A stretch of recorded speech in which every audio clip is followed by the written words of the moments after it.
Bismillahirrahmanirrahim. Mr. Secretary General, Prime Minister Trudeau, Prime Minister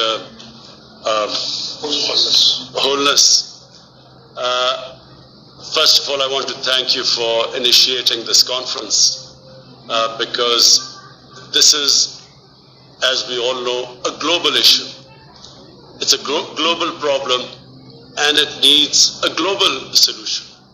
So let me just start off by saying that when the virus hit Pakistan and we did the lockdown, everything came to a standstill, as it did in most economies of the world where they were trying to cope with stopping the spread of the coronavirus. And when everything came to a standstill, the biggest issue for us was how to look after the most vulnerable section of our population. And the people affected in the non-formal sector of our economy. We in our country, out of a population of 220 million people, the vulnerable section of the society was almost 150 million people. Non-formal sector, daily wages, weekly wages, whose family depended upon them earning money so that they could eat.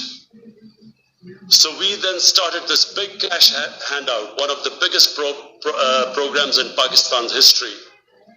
We doled out $8 billion to stimulate our economy and, of course, to give cash to the most vulnerable section of our society. But the problem was, and the problem is, we have falling exports. We have falling remittances. We were trying to big, ambitious plans to revive our tourism sector. All this took a nosedive. And I know that this is the problem with most of the countries, but specifically the developing countries face this problem.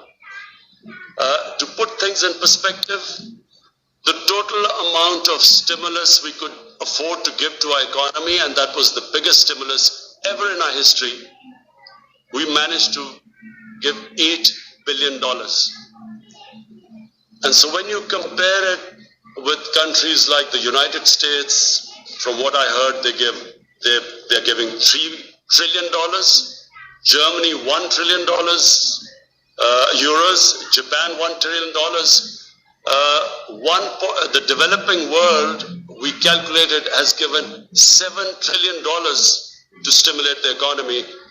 And when you compare that with the developing world, unfortunately, we do not have the fiscal space to revive our economy, to look after the most vulnerable section of our society. And in case of our country, we still have this huge, ambitious program of fighting climate change by planting 10 billion trees. So all this money got diverted into dealing with the effects of the coronavirus lockdown. So all I want to say is that it is very important for the developing world to, at this critical juncture, look after the people of the developing world which are struggling. When I spoke to the prime ministers of Ethiopia, of the president of Egypt, prime minister of Nigeria, all of them are facing similar problems to what we are facing. And therefore, I really welcome the G20 for taking this big initiative of giving debt relief. But bear in mind, this really has to be thought through. This stimulus, this help to the developing world, I'm afraid has to be much bigger than so far it is being envisaged. Because, you know, you have the developing world with 1.5 billion people. You have, the developed world, but the developing world with a population of 6 billion people, unless the problem is dealt with holistically as a global problem with global solutions, the world is not going to recover from this recession if the bigger part of the world's population is wallowing into poverty. So therefore, I again, Mr. Secretary General, I congratulate you. I think this is again a great initiative. I want to, again, Prime Minister Trudeau, to you and the Jamaican Prime Minister, again, I want to say that this is, please pursue these initiatives. It is very important that the world, which became insular when COVID-19 hit the world, it's very important that the world now looks at this whole issue globally. And therefore, I'm sure if the developed countries put their minds together and treat this as a global situation, I think that we will all come out of it unscathed. Right now, things look bleak, but I think if we deal it as a global issue, I think that the world will come out of it. Thank you very much.